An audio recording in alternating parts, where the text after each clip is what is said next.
426 కోట్ల 20 లక్షలు ఖర్చు చేయబడిందిగా చూపిస్తా ఉంది సార్ ప్రభుత్వం. అంటే ఇది ఒక 20% కూడా.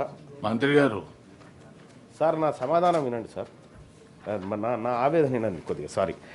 వివిధ పనుల కోసం చేసిన ఖర్చులు వివరాలను అనుబంధం రూపంలో ఇక్కడ ఇచ్చినారు సార్. సార్ నేను గౌరవ మంత్రి గారిని తమరి ద్వారా అడుగుతా ఉన్నాను సార్. 11,500 కోట్ల రూపాయలు బడ్జెట్లో కేటాయిస్తే ఇప్పుడు మళ్ళొక 2 నెలలు అయితే సార్, ఇక ఎట్లాగో ఫిబ్రవరి వచ్చిందంటే మళ్ళీ కొత్త బడ్జెట్ విధానం సార్. ఈ మిగిలినటువంటి దాదాపు 9,000 కోట్ల రూపాయలు 9,000 కోట్ల రూపాయలు బడ్జెట్లో ఖర్చు పెట్టలేదు ఇప్పటి వరకు. ఈ నెల 2 నెలల్లో ఎట్లా ఖర్చు పెడతారు సార్, నాకు అర్థం కాలేదు. ఇదొకటి సార్. రెండో అంశం సార్, ఇందులో చాలా భయంకరమైనటువంటి లెక్కలు ప్రభుత్వం ఇచ్చింది సార్. ప్రభుత్వమే చాలా భయంకరమైన లెక్కలు ఇచ్చింది సార్. స్కాలర్షిప్ల కోసం సార్ ఎస్టిమేటెడ్ బడ్జెట్ వచ్చేసి 1908 కోట్లు బీసీ పిల్లలకు స్కాలర్షిప్స్ ఇస్తామని పెట్టి కేవలం 365.54 కోట్లు ఖర్చు పెట్టింది సార్. ఈ 365.54 కోట్లు కూడా ఇటీవల కాలంలో మొన్న గౌరవ ఫైనాన్స్ మంత్రి గారు స్కాలర్షిప్లు రిలీజ్ చేసినటువంటి సందర్భంలో ఏదో కొద్దిగా ఇచ్చినట్టున్నారు సార్, ఇంకా పాత బకాయిలు అట్లాగే ఉన్నాయి సార్. రెండోది హాస్టల్స్ కోసం సార్, మా పిల్లలు సంక్షేమ హాస్టల్లో చదువుకుంటున్నటువంటి పిల్లలు వాళ్ళు మంచి పౌష్టికాహారంతో తిని ఆరోగ్యవంతంగా ఉండి మంచి చదువులు చదువుకోవాలనుకుంటున్నటువంటి పిల్లలకు సార్ 435 కోట్ల రూపాయలు ఎస్టిమేటెడ్ బడ్జెట్ పెట్టి కేవలం 315 కోట్లు ఖర్చు పెట్టిందంటే మా పిల్లల్ని ఈ ప్రభుత్వం మేము పస్తులతోనే వండబెడుతున్నామని మీ పిల్లల్ని అని చెప్పి చెప్తా ఉంది సార్. సార్ రెండోది సార్, మహాత్మా జ్యోతిబా పూలే ఓవర్సీస్ విద్యానిధి కింద సార్ 80 కోట్లు కేటాయించినారు సార్. దాంట్లో 83.42 అని చెప్తా ఉన్నారు సార్. మీరు పెంచి చేస్తామని చెప్పారు, మీరు పెంచలేదు ఇప్పటి వరకు. మళ్ళీ దాంట్లో కూడా బడ్జెట్ ఎట్లా పెట్టిరండి సార్, 5 లక్షల లిమిట్ పెట్టిరు సార్. 5 లక్షల లిమిట్ ఉండాలి, 5 లక్షల లిమిట్ ఉంటే మీరు ఓవర్సీస్ స్కాలర్షిప్కి ఎలిజిబుల్ అన్నారు సార్. ఇదే సభలో తమరి ముందే పెట్టినటువంటి సోషియో ఎకనామిక్ అవుట్లుక్ సర్వేలో సార్ ఒక కుటుంబ ఆదాయాన్ని ఒక ఇంట్లో 4 ఉంటే 12 లక్షల ఆదాయం ఉందని చూపించింది సార్ గవర్నమెంట్. మరి ఈ లెక్కన ఈ రాష్ట్రంలో ఎవరు ఎలిజిబుల్ ఉండరు సార్. సార్ అదొకటి సార్. ఇక స్టడీ సర్కిళ్ళ కోసం రాష్ట్ర ప్రభుత్వం 50 కోట్లు బీసీల కోసం కేటాయిస్తే ఖర్చు పెట్టింది 4 లక్షలా సార్, 4 లక్షలు కేవలం. అలాగే ఇక్కడ ఎడ్యుకేషన్ సెక్టార్లో 4,345 కోట్ల రూపాయలు ఖర్చు పెడతామని ఎస్టిమేట్ వేసుకుంటే కేవలం 2,068.89 కోట్లు ఖర్చు పెట్టిందంటే ఇది షేమ్ సార్. బీసీల పట్ల మీకు చిత్తశుద్ధి లేదని అర్థమవుతా ఉంది సార్. 2,500 కోట్ల రూపాయలు ఎడ్యుకేషన్ సెక్టార్లో బీసీల డబ్బు మిగిలించుకుంటుందా సార్ ఇప్పటి వరకు? సార్ ఇక మాకు జీవనోపాధి విషయంలో సార్ 70 కోట్ల రూపాయలు టాడీ టాపర్స్ కోసం సార్. గౌడ సోదరులు తాడి చెట్లు ఎక్కుతా ఉంటారు, అనేక ప్రమాదాలు జరుగుతూ ఉంటాయి, మీదికి జారి పడుతూ ఉంటారు. వాళ్ళకు అసలు ఒక్కసారి ఎక్కిందంటే ఇంటికి బయటికి వెళ్ళిందంటే టాడీ టాపర్ మళ్ళీ ఇంటికి వస్తాడా లేదా తెలియనటువంటి పరిస్థితి. అటువంటి టాడీ టాపర్లను రక్షించడం కోసం సార్ ఏది మనం ఒకటి కాటమేయ కిట్స్ అని చెప్పి ఆ తర్వాత ఇంకా కొన్ని పెట్టినారు sir. Cooperative finance corporation limited కింద 70 కోట్ల రూపాయలు టాడీ టాపర్స్ కోసం ఖర్చు పెడతామని, మా గౌడ సోదరుల కోసం ఖర్చు పెడతామని ఇప్పటి వరకు పెట్టింది 19 కోట్లు. స్వయాన మా మంత్రి గారు గౌడ సామాజిక వర్గం నుంచి ఉండి 19 కోట్లు ఖర్చు పెడుతుంటే కాస్త మీ ప్రాణం ఏమనిపించాలి సార్. ఇక సార్ ఇంకొకటి అసిస్టెంట్స్ టు వీవర్ సార్, వాళ్ళకు 450 కోట్ల రూపాయలు ఖర్చు పెడతామని ఎస్టిమేషన్ వేసి 168 కోట్లు ఖర్చు పెట్టారు సార్. ఇక 22 బీసీ కోఆపరేషన్స్ అండ్ రాజీవ్ యువ వికాసం కింద సార్, రాజీవ్ యువ వికాసం కింద 4,102 కోట్ల రూపాయలు మేము బీసీ యువత కోసం బీసీల కోసం ఖర్చు పెడతామని బడ్జెట్లో చెప్పి 4,102 కోట్లు ఖర్చు పెడతామని చెప్పి సార్ 13 కోట్లు ఖర్చు పెట్టినట్టుగా లెక్కలు ఉన్నాయి సార్. ఇక్కడ 13 కోట్లు ఇంకొక నెల అయితే బడ్జెట్ వస్తుంది సార్. అంటే ఇవన్నీ మీకు ఎగనామం పెట్టబోతున్నాయి ఏంటి అనేది రాసి ఇచ్చినట్టుంది సార్ మాకు. ఇక్కడ సార్ మా జీవనోపాధి కోసం 4,622 కోట్ల రూపాయలు కేటాయించి ఖర్చు పెట్టింది 201 కోట్ల రూపాయలు సార్. షేమ్ సార్ ఇది. ఇక సార్ సోషల్ సెక్టార్కి వస్తే సార్ కళ్యాణ లక్ష్మి కింద సార్ మా బీసీ బిడ్డలకు పేదవాళ్లకు పెళ్లి చేసుకుంటే వాళ్ళకు ఏదో ప్రభుత్వం అందించేటువంటి చేయుత ఏదో అప్పుడే మేనమామ కట్నం అనో అదో ఇదో అని చెప్పి 2173 కోట్ల రూపాయలు ఈ ఆర్థిక సంవత్సరంలో కేటాయించుకుంటే ఇప్పటి వరకు ఇచ్చింది 108 కోట్లు సార్. పెళ్లి చేసుకొని ఏం చేస్తామంటే ఎట్లా సార్? పెళ్లిళ్ళు జరుగుతలేవా సార్? సార్ ఎప్పుడు సార్? ఇప్పుడు కళ్యాణ లక్ష్మి ఇప్పుడు పెళ్లి చేసుకుంటే సార్ సార్ తమరు కూడా అనేక సందర్భాల్లో కూడా చూసిరు. ఇప్పుడు పెళ్లి చేసుకుంటే అప్పుడు ఉన్నటువంటి గవర్నమెంట్ ఏమో పెళ్లి రోజే మేము తీసుకొచ్చి ఇస్తామని చెప్పి అప్పుడున్న గవర్నమెంట్ చెప్పింది. ఈ గవర్నమెంట్ ఇప్పుడు పెళ్లి చేసుకుంటే కళ్యాణ లక్ష్మి చెక్కు ఆ పెళ్లి చేసుకున్న దంపతులకు పిలగాడు పుట్టి వాడే పోయి అందుకొచ్చే పరిస్థితికి వచ్చింది సార్. ఎప్పుడు వస్తుందో తెలియదు చెక్కు. ఇక ఆదిలాబాద్ జిల్లాలో సార్ ఈ కళ్యాణ లక్ష్మి కార్డు కూడా మా బీసీలకు రావాల్సిన దాంట్లో ఒక ముసలామెకి పెళ్లి చేసిరు సార్. 65-70 ఏళ్ళ ముసలామె పెళ్లి చేసి చెక్ ఎత్తుకపోయారు సార్ ఒకసారి. ఇట్లా అదో దుర్వినియోగం మళ్ళా. సరిగా commission for backward classes and dedicate commission కోసం సార్, అంటే బీసీల లెక్కలు తీయడం కోసము, లేకపోతే బీసీల స్థితిగతులు బీసీల పట్ల ఒక కమిషన్ ఏర్పాటు చేస్తే 21 కోట్ల రూపాయలు దానికి కేటాయించి సార్ 3,49,00,000 ఖర్చు పెట్టారు సార్. అంటే ఇక్కడ సార్ సోషల్ సెక్టార్కి వచ్చేసరికి 2,194 కోట్ల రూపాయలు ఖర్చు పెడతామని బడ్జెట్లో చెప్పి కేవలం 112 కోట్ల రూపాయలు ఖర్చు పెట్టింది సార్ ఈ ప్రభుత్వం. ఇక అలాగే sir constructions of Bhavan sir, ఇక మాకు అనేకమైన భవనాలు, కుర్మ భవనము, గొల్ల భవనము, మున్నూరుకా భవనము, ఇట్లా ఎక్కడెక్కడి భవనాలన్నీ గతంలో ఆ ల్యాండ్ అలకేట్లు చేసినారు సార్. ఆ మూసి పక్క పొంటి ఉండేటి అన్ని మాయే. ఆ భవనాల కన్స్ట్రక్షన్ కోసం 100 కోట్లు కేటాయిస్తున్నామని బడ్జెట్లో పెట్టింది సార్. ఒక్క రూపాయి ఎందుకు పెట్టలేదు సార్? ఎందుకు ఖర్చు చేయలేదు సార్? ఒక్క రూపాయి కూడా ఎందుకు ఖర్చు చేయలేదు సార్ ఈ ప్రభుత్వం? సార్ ఇంకొకటి ఎస్టాబ్లిష్మెంట్స్ అండ్ శాలరీస్ సార్ 143 కోట్ల రూపాయలు దీనికోసం ఖర్చు చేస్తామని 43 కోట్లు సార్. ఇట్లా ఈ ఆర్థిక సంవత్సరంలో 11,405 కోట్ల రూపాయలు ఖర్చు చేస్తామని ఈ తెలంగాణ ప్రభుత్వం బీసీలకు హామీ ఇచ్చింది సార్. బడ్జెట్లో 11,405 కోట్లు ఖర్చు చేస్తామన్న ప్రభుత్వం మరొక నెల అయితే ఆర్థిక సంవత్సరం ముగుస్తుంది, ఖర్చు చేసింది కేవలం 2,426 కోట్లు సార్. ఏం సమాధానం చెప్తారు సార్ ఈ ప్రభుత్వం బీసీలకు? ఎక్కడ సార్? ఇక్కడ పేరుకేమో 11,000 కోట్లు పెట్టినాం మనం. అదే కామారెడ్డి డిక్లరేషన్లో ప్రతి ఏడాది 20,000 కోట్ల రూపాయలు ఖర్చు పెడతాం, బడ్జెట్లో పెడతామని కాంగ్రెస్ పార్టీ హామీ ఇస్తే కదా సార్ మేమందరం వచ్చి చేరింది. మేము బీసీలమంతా ఎందుకు ఓట్లేసినాం సార్ కాంగ్రెస్ పార్టీకి? కామారెడ్డి డిక్లరేషన్లో కాంగ్రెస్ పార్టీ 20,000 కోట్ల రూపాయలు ప్రతి ఏడాది చొప్పున 5 ఏళ్ల పాటు 1,00,000 కోట్లు ఖర్చు పెడతామన్నా సార్. 1,00,000 కోట్లు ఖర్చు పెట్టే ప్రభుత్వం ఇదేనా సార్? ఇట్లనే ఉంటుందా? కేవలం 11,000 కోట్లు, పోయినసారి కూడా 9,000 కోట్లు పెడితే ఆ రోజు గౌరవ్ సార్ మీరే అవకాశం ఇచ్చినారు, మీరు మాట్లాడండి, మీ వాయిస్ రావాలి అని చెప్పి ఆ రోజు అవకాశం ఇస్తే ఆ బడ్జెట్లో ఖర్చు పెట్టింది లేదు సార్. ఈ బడ్జెట్లో చూస్తే కేవలం ఇంకా దారుణాతి దారుణం సార్. 11,000లో 2,000 కోట్ల సార్ మా కోసం ఖర్చు పెడితే ఈ ప్రభుత్వం మా కోసమే ఉందా సార్? ఈ ప్రభుత్వం మా సంక్షేమాన్ని ఏమైనా చూస్తూ ఉందా సార్? సార్ ఇదొక్క బడ్జెట్ కాదు సార్. తెలంగాణ రాష్ట్రం ఏర్పాటైన తర్వాత సార్ కన్నీళ్ళు వస్తాయి సార్.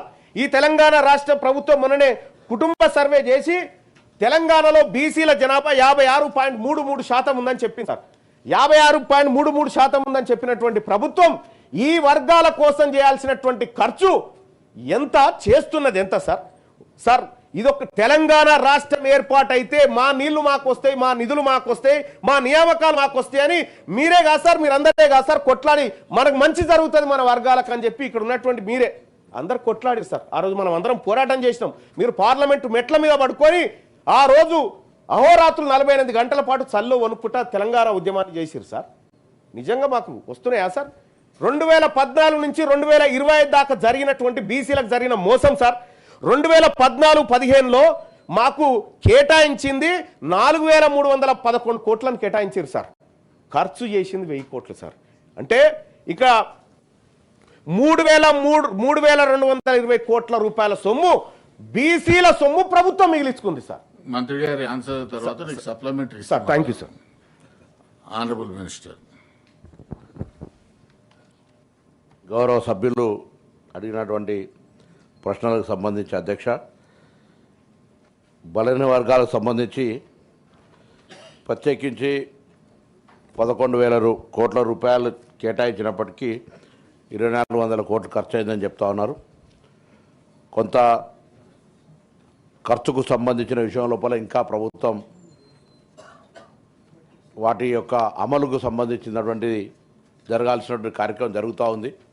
ఇది కాక వారు 2-3 ప్రశ్నల్ని వారు మాట్లాడినారు. ఉదాహరణకు విదేశీ విద్యకు సంబంధించి గతంలో ప్రభుత్వం 300 మందికి మాత్రమే ఇస్తూ ఉండే, ఇప్పుడు దాన్ని 700కు పెంచి గత సీజన్ నుంచి 700కు గౌరవ ఉప ముఖ్యమంత్రి గారు ప్రత్యేక చొరవ తీసుకొని ముఖ్యమంత్రి గారితో మాట్లాడి అందులో పిసిసి మా ఎమ్మెల్సీ మహేష్ కుమార్ గౌడ్ గారు మిగతా క్యాబినెట్ అంతా కూడా మద్దతు ఇవ్వడంతో విదేశీ విద్య ఒక పెట్టుబడి బలైన వర్గాలకు సంబంధించి విదేశాల్లో ఉన్నత విద్యను అభ్యసించుకొని చాలా బాగుపడతాయి కుటుంబాలు అనేటువంటి ఆలోచనతోటి 300ని డబల్ కంటే ఎక్కువగా 700కు చేయడం జరిగిందనే మాట వారికి గౌరవ సభ్యులకు తెలియజేస్తాను. అదేవిధంగా ఎడ్యుకేషన్ సంబంధించి ఇంటిగ్రేటెడ్ ఈరోజు దాదాపు 100 నియోజకవర్గాల్లో 200 కోట్ల రూపాయలతోటి ఇంటిగ్రేటెడ్ హాస్టల్స్ గురుకులాలు నిర్మాణం అవుతున్నాయి అధ్యక్ష.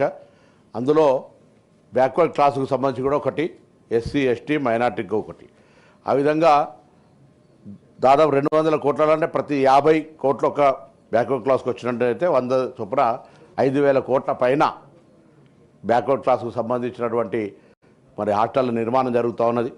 అదే కాక బీసీ కార్పొరేషన్లు కానీ బీసీ కులవృత్తులకు సంబంధించి వాస్తవంగా ప్రభుత్వం ఒక మంచి ప్రణాళిక తీసుకొని రాజీవ్ యువ వికాసం కింద ఒక కార్యక్రమాన్ని తీసుకున్నాం. కొన్ని కారణాల వల్ల దాని కొంత అప్లికేషన్ల ప్రక్రియ జరిగిన తర్వాత ఆగిన రాష్ట్ర వ్యాప్తంగా అన్ని జిల్లాల్లో ఆన్లైన్ అప్లికేషన్లు వచ్చినాయి. క్షేత్రస్థాయిలో వాటికి సంబంధించినటువంటి బ్యాక్వర్డ్ క్లాస్కు లాభం చేయాలి, న్యాయం చేయాలనే ఆలోచనతో ప్రభుత్వం చిత్తశుద్ధితో ఉన్నది.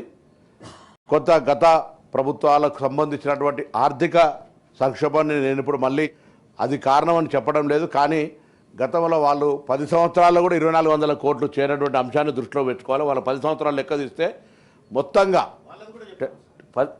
చెప్పారు మేము కూడా చెప్పాలి, మనం కూడా చెప్పాలి. 10 సంవత్సరాల్లో చేయనటువంటి దాన్ని దృష్టిలో పెట్టుకొని అయినా మనం ఇంకా చేయాలి. నేను గౌరవ సభ్యునికి ధన్యవాదాలు తెలియజేస్తా ఉన్నా. మొన్న కూడా సభలో మనకు చర్చ వచ్చిన రోజు తప్పకుండా తమరికి విజ్ఞప్తి చేసినాం. గౌరవ కౌన్సిల్ చైర్మన్గా ఒకసారి అటు గౌరవ ఉప ముఖ్యమంత్రి గారు కూడా విజ్ఞప్తి చేసినాం.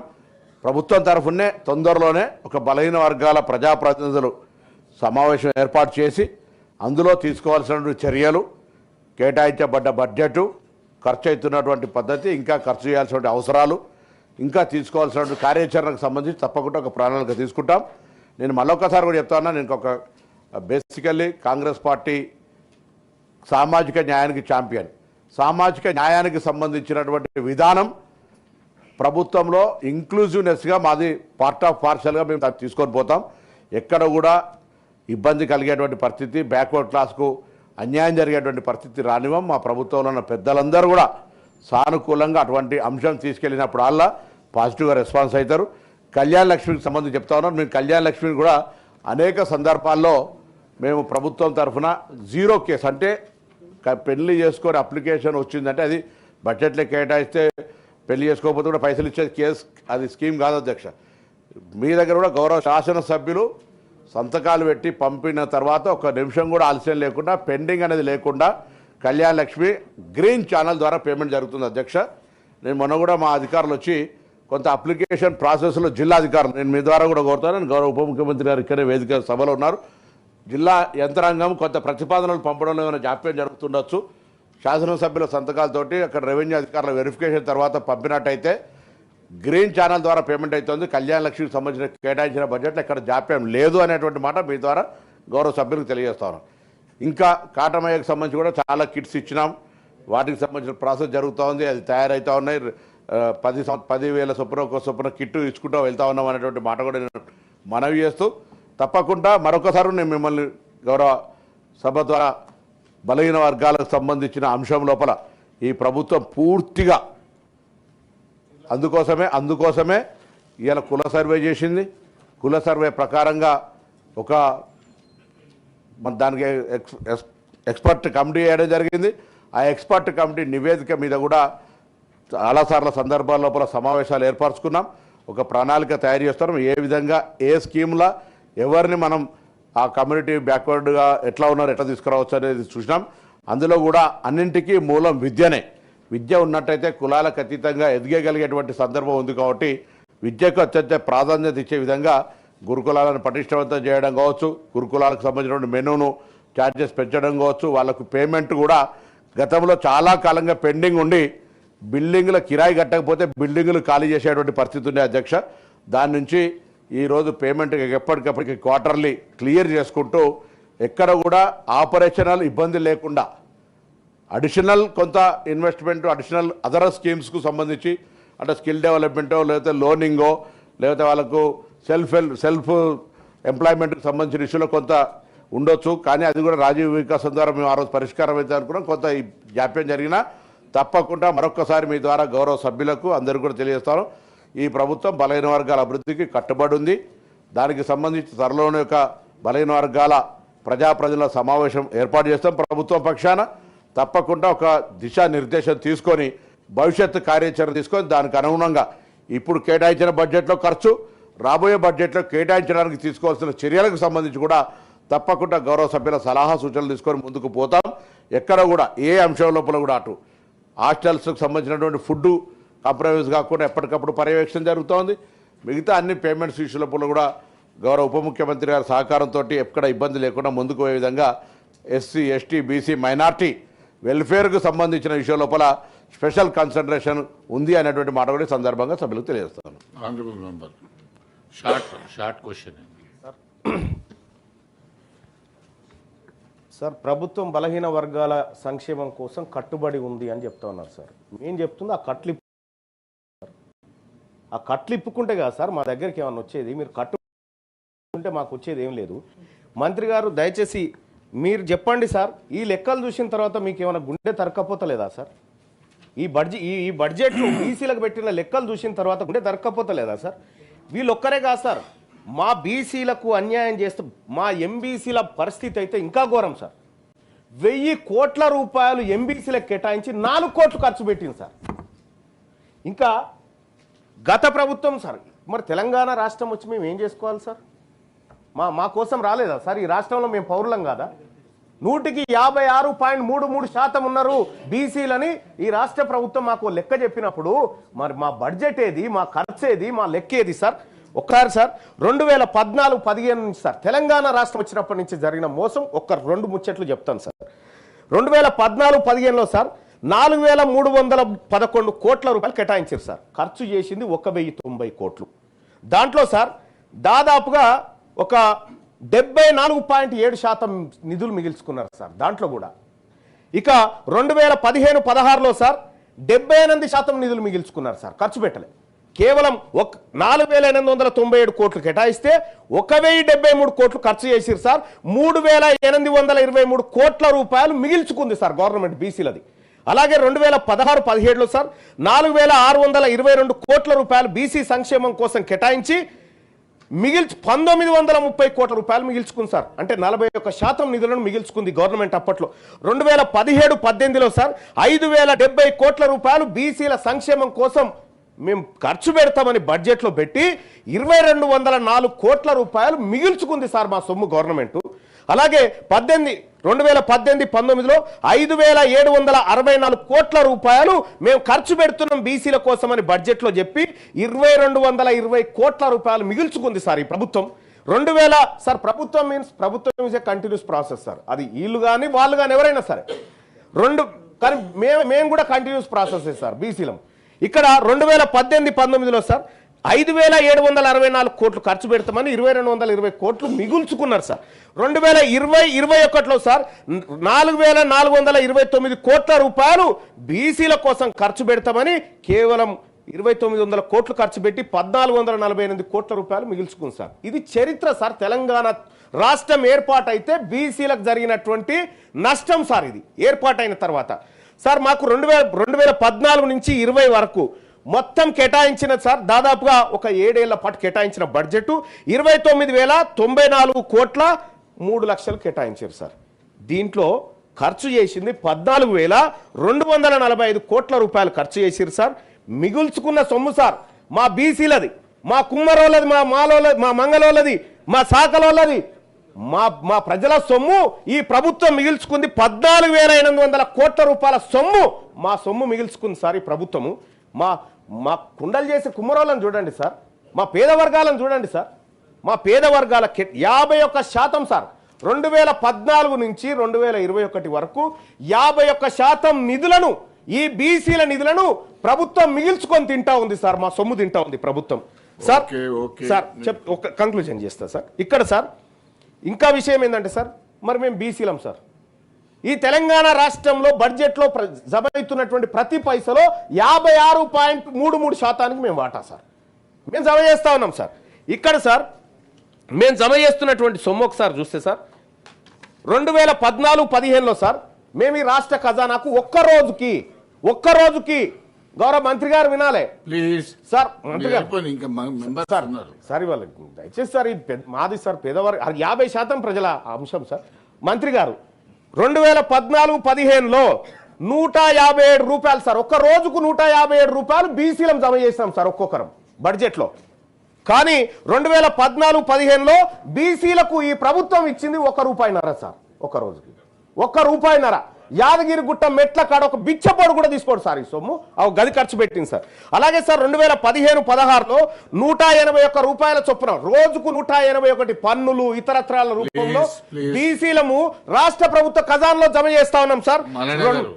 కంక్లూడ్ చేస్తున్నాం సార్. Question hour sir. ఆ తర్వాత కూడా ప్రభుత్వం నుంచి సార్ ఈ ప్రభుత్వం ఇచ్చిన లెక్కలు చూస్తే సార్ మీరు కూడా ఈ లెక్కలు చూస్తే మీకు కూడా బాధ అనిపిస్తుంది సార్. ఎందుకంటే మీరు కూడా మా వర్గాల గురించి ఆలోచించేటువంటి గొప్ప మనసున్నటువంటి మీరు ఉన్నారు కాబట్టి సాధ్యపడుతుంది సార్ నేను మాట్లాడుకోవడానికి. సార్ 2015-16లో సార్ 2015-16లో 181 రూపాయల చొప్పున ఒక్కొక్క బీసీలం ప్రభుత్వ ఖజానాలో జమ చేస్తే సార్ మా బీసీలకు ₹1.49 ఇచ్చింది సార్. అంటే ఇట్లా చూస్తే సార్ ₹4, ₹2 ఒక్కొక్క రోజుకు ₹3 మా బీసీలకు ఈ ప్రభుత్వం ఖర్చు పెడతా ఉంటే ఈ ప్రభుత్వం మా బీసీల దగ్గర ఒక్కొక్క రోజుకు వసూలు చేస్తుంది 234, 204, 272, 181. సార్ నేను ఒకటి అడుగుతా సార్, మేము పన్నులు కట్టడానికి ఉన్నామా సార్? ఇక్కడ తెలంగాణ రాష్ట్రంలో మేము పన్నులు కట్టడం కేవలం ప్రభుత్వాన్ని నడిపించడానికి పన్నులు కట్టేటువంటి బానిసలమా మేము?